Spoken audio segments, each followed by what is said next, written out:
Les plaintes des agents publics auprès du Conseil d'État s'accumulent. À travers ce séminaire de sensibilisation, l'Agence judiciaire de l'État vient rappeler aux gestionnaires des personnels de l'État la responsabilité qui est la leur afin d'éviter des contentieux devant le juge administratif. Question déjà d'appeler l'attention de ces gestionnaires des personnels de l'État sur la prise de conscience des implications juridiques des actes qu'ils posent au quotidien, notamment au niveau des instances juridictionnelles, mais également sur le budget de l'État.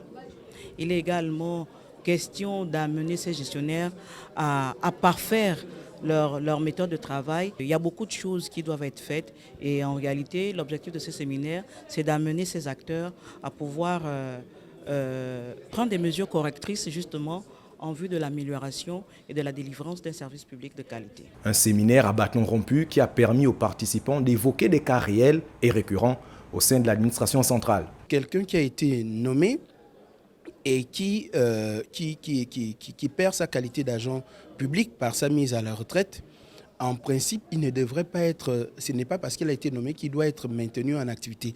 Le maintien en activité, cela a été démontré une fois de plus ce matin, respecte une procédure donnée. Il faut un acte qui maintienne en activité un agent public.